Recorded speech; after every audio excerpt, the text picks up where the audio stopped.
Olá para cada um, eu sou Rodolfo Vilar, faço parte do Bodega Literária e estou aqui hoje para falar duas coisas com vocês. Primeiro, introduzir o blog e segundo, falar sobre uma grande obra literária que é o livro do David Foster Wallace, o chamado Graça Infinita.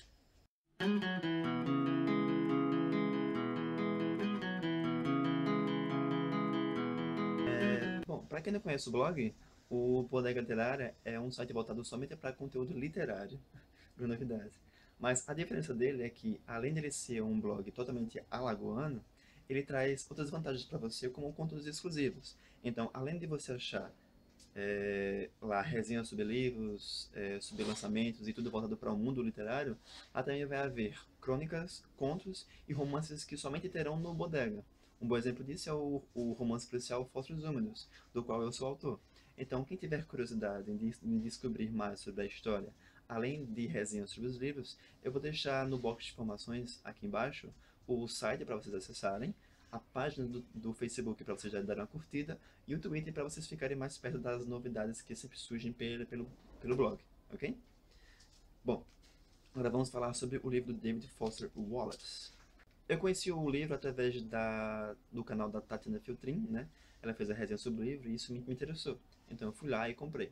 Mas como o livro é muito grande e digamos que precisa de uma motivação para estar lendo ele, eu dei uma procurada pelos sites, por alguns blogs e achei o site do Pós-Fácil, né? Eles estavam fazendo o Verão Infinito, que é o quê? É uma leitura em conjunto do livro do David Foster Wallace. Então, eles liam por semana 90 páginas e discutiam sobre o livro lá no próprio site.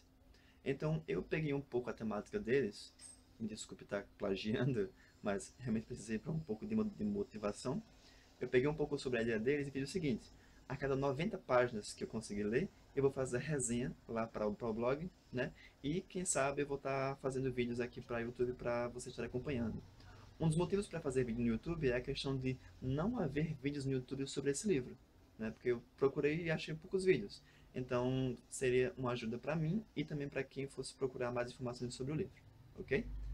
Bom, o que falar sobre o livro? Primeiro que ele é enorme de grande, né? Ele é um livro diferente do que a gente está acostumado a ler, porque ele possui uma cronologia diferente. Então, se você for pegar esse livro achando que ele possui em sua começo uma história com começo, meio e fim, está errado, né? Ele é, eu posso dizer que o Graça Infinita é como um grande livro de crônicas ou de contos que possuem relações entre si, que no final se somam na história que é realmente o Graça Infinita, né? Então, está sendo um desafio ler ele, porque já por ele ter essa temática diferente e por ele ter essa metodologia de escrita um pouco diferente também.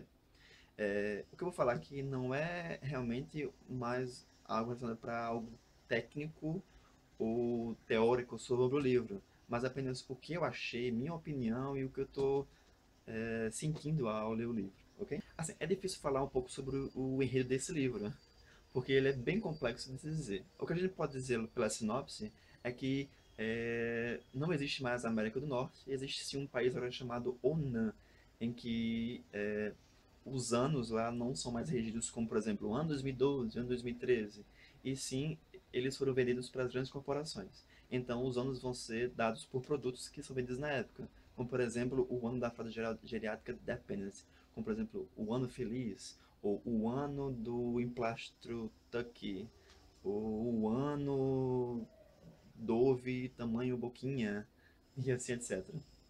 Isso já é um fato bem curioso. Outra coisa curiosa sobre o livro é que ele é cheio de notas de rodapé.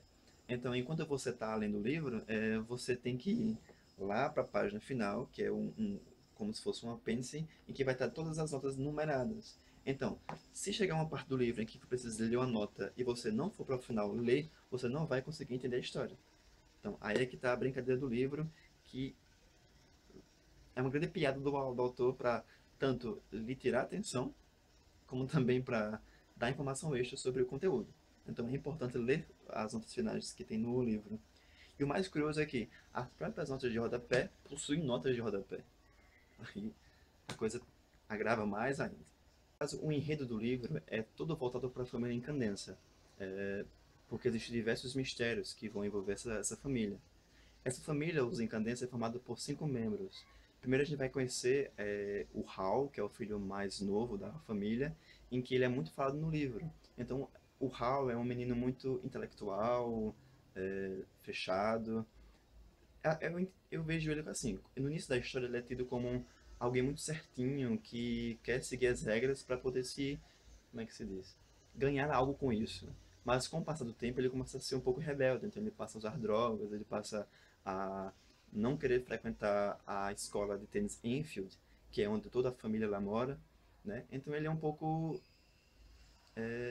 complicado de se entender logo de início, mas ele é muito engraçado em alguns certos pontos, porque ele fala muito intelectual, então ele fala muito bem o português certinho, então é estranho ver um menino tão novo com um pensamento tão velho, assim, uma maneira tão velha de se comportar. Em seguida a gente conhece o Oren, que pra mim foi a melhor cena que eu vi até agora, foi a apresentação do Oren, né? Ele é o filho do mais velho, né? Então ele tem o costume de dormir com as cobaias, que eu entendi cobaias como amantes ou algo assim do tipo, né? Então ele é alguém um pouco problemático, né? Que tem medo de barata e que agora joga futebol americano. Só que um tipo de futebol americano que não é mais praticado como antigamente. E sim de outra forma bem diferente, voltado já para o comercial. E o filho do meio é o Mario, que é a coisa mais fofa que você possa imaginar. O Mario ele é um menino especial, mas que ele é retratado tão humanamente. Quando ele fala, ele é tão fofo ver a maneira como ele é, as falas dele, que se torna a parte mais engraçada da história, a parte mais humana de se ver, né? Mas a gente vê que esses 3 filhos são bem diferentes um do outro. E é daí que a gente vai começar a entender um pouco de cada um e tirar cada percepção da história através de cada um, né? A mãe é Avril, que ela é muito pouco retratada na história. A gente sabe que ela é uma das diretoras ou uma das pessoas que cuida do centro acadêmico de tênis, que é onde eles moram, junto com o irmão adotado dela, o Seti, ou o Charles, né? O pai de todos, que é o James ou Incandenza, que ele antes era o fundador do Centro Acadêmico de Tênis e que logo em seguida passou a ser cineasta, gravando vários textos, gravando vários filmes, várias propagandas e várias coisas para o cinema, que acabou gerando sua carreira. Que isso é uma das notas de rodapé que a gente vai ver lá no final, que é toda a filmografia dele que ele faz, que é enorme de grande. E dentro dessa filmografia existe o Graça Infinita, que foi uma obra que não foi conseguido ser finalizada e que possuía um alto teor humorístico que, como a gente já sabe já na sinopse da história, vai servir de arma para alguma coisa aí que a gente não sabe o que é. Mas enfim, a gente sabe, ou seja, que essa filmografia do Incandescência é algo importante para o enredo do livro. Dentro do próprio livro, existem vários personagens principais, que são personagens secundários, em que muitas vezes eles são apenas citados ou que fazem parte da história. Então, eu vou pegar aqui algumas partes já do próprio site do Pós-Fácil para estar falando para vocês sobre alguns. O que eu posso falar logo de início é que o livro é cheio de temas como vícios, drogas, sobre você reconhecer, sobre depressão, sobre a reabilitação em clínicas psiquiátricas e várias coisas desse tipo. Então a gente vai ter várias pessoas que se envolvem com drogas, como por exemplo o Erdedi, que é um viciado lá que está esperando lá nela trazer a droga para ele, ele fica lá. Aí tem o Tommy Dorsey, que é um traficante que tem um lábio leporino, ou seja, a gente já sabe que o autor dá para cada personagem uma característica só dele, bem curiosa e peculiar, né? Tem o Don Gately, que é outro viciado que invade casas para roubar, né? Só que ele acaba matando uma pessoa lá porque estava com gripe, etc. Tem o Dr. Charles, que é o irmão adotivo que eu já falei da irmã da Avril, né?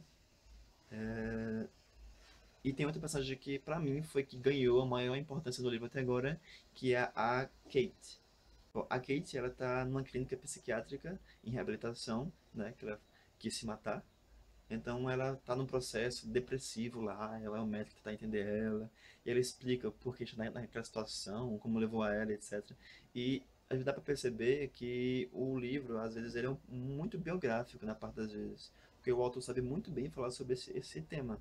Então a gente acha que o David Foster Wallace quis usar muitas referências da própria vida dele, como é o caso da depressão.